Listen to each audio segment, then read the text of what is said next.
Olá, sejam bem-vindos ao nosso canal. Nos ajudem a levar a poderosa palavra de Deus para mais pessoas. Você tem o poder de mudar o dia de uma pessoa através da poderosa palavra. Então nos ajudem compartilhando, curtindo e ativando as notificações. E lemos a respeito de um outro jovem chamado Moisés. Em geral pensamos em Moisés como um homem velho, de barba. Mas foi na juventude que ele tomou a decisão que o levou à grandeza.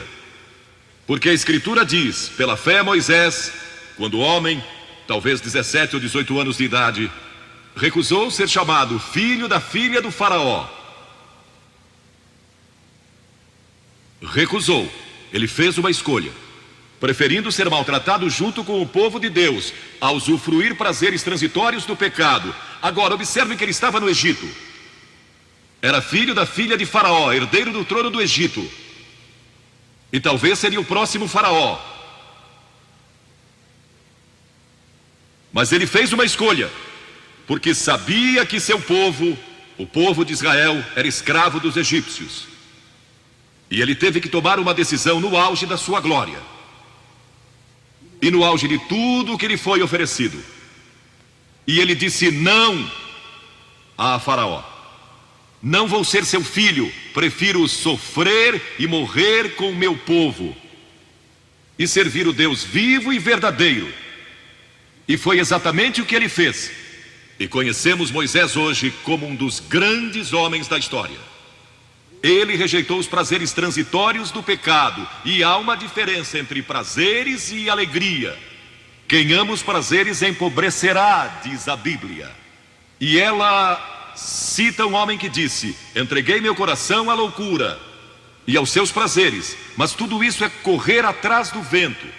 Quem vive em prazeres está morto, embora viva, amando os prazeres mais do que a Deus. A Bíblia diz que há pessoas que amam aos prazeres mais do que amam a Deus. É o seu caso? Você ama a Deus mais do que ama prazeres pecaminosos? Não falo de esportes e todas essas coisas maravilhosas que temos. Falo de prazeres pecaminosos. Mas a alegria é produzida pelo Espírito Santo. E há centenas de passagens que falam dessa alegria. Você pode ter alegria mesmo quando não tem prazer, porque a alegria é profunda. O anjo disse aos pastores naquela grande noite: não temais, pois vos trago boa nova de grande alegria, que o será para todo o povo. E mesmo no sofrimento, quando você recebe a Cristo, Deus não remove o sofrimento. Ele não remove todos os problemas e as dificuldades da sua vida. Não faz isso. Ele não promete, se você está desempregado, conseguir um emprego amanhã se você aceitar a Cristo hoje à noite. Ele promete que lhe dará graça e força e alegria em qualquer situação. Bem-aventurados sois quando os homens vos odiarem e quando vos expulsarem da sua companhia, vos injuriarem e rejeitarem o vosso nome como indigno, por causa do Filho do Homem. Regozijai-vos naquele dia e exultai. Ele disse: quando vierem a mim e tiverem problemas e tribulações e as pessoas odiarem vocês, ele disse: exultai, porque grande é o vosso galardão lá no céu, pois dessa forma procederam seus pais com os profetas. Todos que viverem piedosamente em Cristo serão perseguidos. A Bíblia diz: ainda haverá sofrimento. Jesus disse: quem não tomar a sua cruz e negar-se a si mesmo, não pode ser meu discípulo. Moisés escolheu a alegria de seguir a Deus, em vez da vida de prazeres no Egito. O que você está seguindo? Qual é a sua escolha nesta hora? E então o último é Jesus. Jesus foi tentado em todas as coisas à nossa semelhança, mas sem nenhum pecado. Quer dizer que Jesus foi tentado a mentir? Sim. Que Jesus foi tentado a cobiçar? Sim. Que ele foi tentado a adulterar? Sim. Que Jesus foi tentado a roubar? Sim. Ele foi tentado em todas as coisas, como nós, mas sem pecado. como ele teve vitória sobre a tentação. A Bíblia nos diz, no capítulo 4 de Mateus e em muitos outros textos, mas vou falar só deste. O diabo veio a ele quando ele estava faminto e sedento e disse: se és o Filho de Deus, manda que estas pedras se tornem em pães. Observem que ele tentou colocar dúvidas na mente de Jesus quanto à sua identidade. Agora, Jesus era o Filho de Deus, nascido de uma virgem, Filho de Deus, que foi ressuscitado dos mortos pelo poder de Deus e está vivo hoje.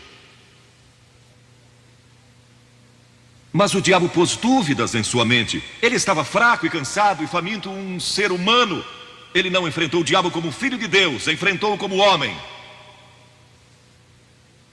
E ele sempre respondeu citando as Escrituras. É por isso que você deve decorar as Escrituras.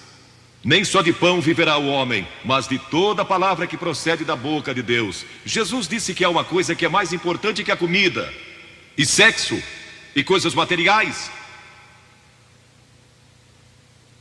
É sua vida espiritual. E então ele disse: se tu és o Filho de Deus, atira-te abaixo, porque está escrito: aos seus anjos ordenará a teu respeito que te guardem, para não tropeçares. E Jesus de novo respondeu: está escrito, não tentarás o Senhor teu Deus. E então o diabo levou a um alto monte e lhe mostrou todo o futuro do mundo, todos os reinos que ainda estavam por vir. E lhe disse: se dobrares o teu joelho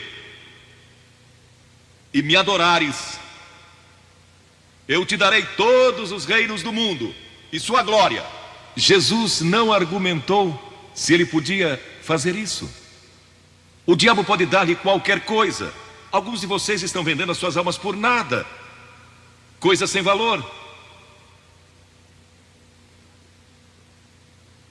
A Jesus ele ofereceu o mundo todo, mas ele sabia que a cruz estava esperando por ele, e o único meio de salvação para o mundo era a cruz. Se tivesse obedecido o diabo, nós nunca teríamos tido a oportunidade de sermos salvos e perdoados. Jesus teria tomado um atalho e nós estaríamos perdidos. Mas Jesus disse: está escrito, ou melhor, começou dizendo: retira-te, Satanás, porque está escrito: ao Senhor teu Deus adorarás e só a ele darás culto. E assim o diabo o deixou, e anjos vieram e o serviram. Observe como Jesus enfrentou o diabo ao ser tentado. Primeiro, ele citou as Escrituras. Segundo, ele estava cheio do Espírito Santo. E terceiro, estava na vontade de Deus. Você está disposto a dizer não às tentações do diabo?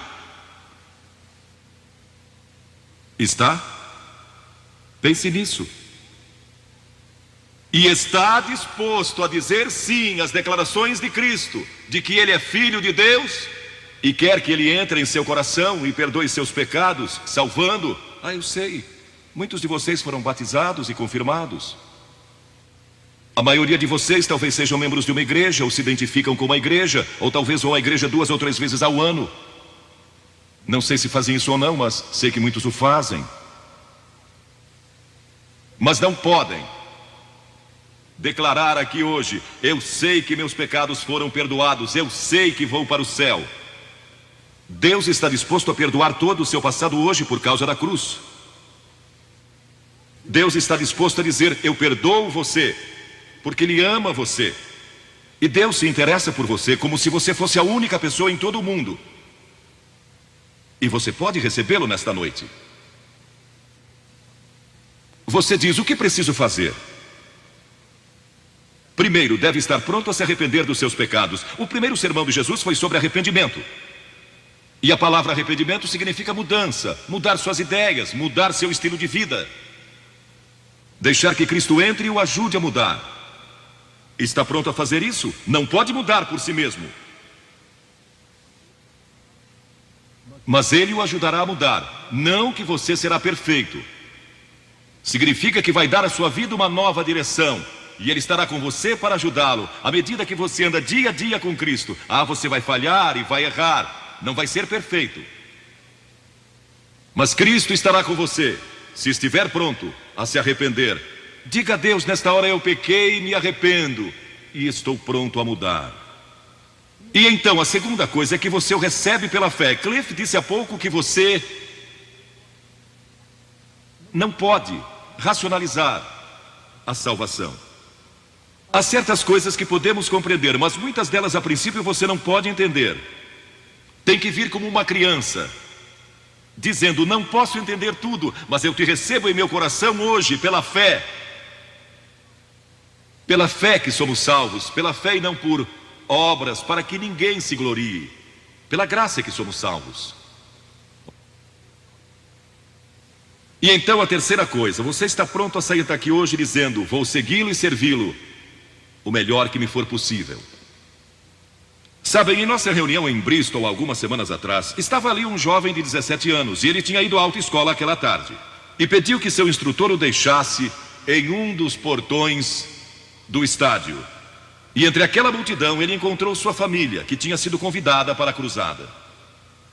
E no encerramento, ele e sua irmã fizeram o que vou pedir que vocês façam hoje.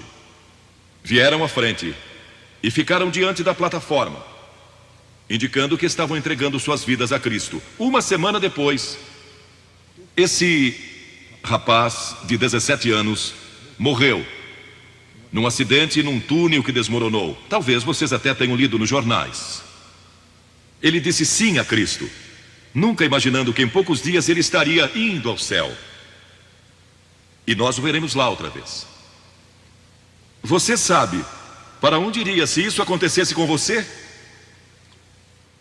Certifique-se antes de sair daqui. Vou pedir que saiam dos seus lugares agora, centenas de vocês, talvez milhares até, e venham e fiquem aqui na frente, calmamente e reverentemente dizendo ao vir, eu me arrependo dos meus pecados, quero receber a Cristo em meu coração, quero saber que fui perdoado e que um dia vou para o céu, quero esta nova vida. Você diz, mas Billy, por que você pede que venhamos publicamente? Por que em público? Porque toda pessoa a quem Jesus chamou no Novo Testamento chamou em público. Ele disse, se não estiver disposto a me confessar diante dos homens, tampouco eu o confessarei diante do meu Pai que está nos céus. Jesus morreu publicamente por você, despido, sangrando, diante de toda aquela multidão. Por você. Certamente você pode vir à frente hoje declarar sua entrega a Cristo. Não somente os jovens, talvez você tenha 70 ou 80 anos. E Deus falou com você hoje. Levante-se e venha. Vamos esperar por você. Você que está assistindo pela televisão, em outras partes da Inglaterra ou do mundo, também pode tomar uma decisão por Cristo agora. Entregue sua vida a Cristo hoje e tome a decisão que estas pessoas estão tomando, estas centenas de pessoas. Vimos mais de 3.000 pessoas todas as noites. Que Deus o ajude a tomar essa decisão hoje.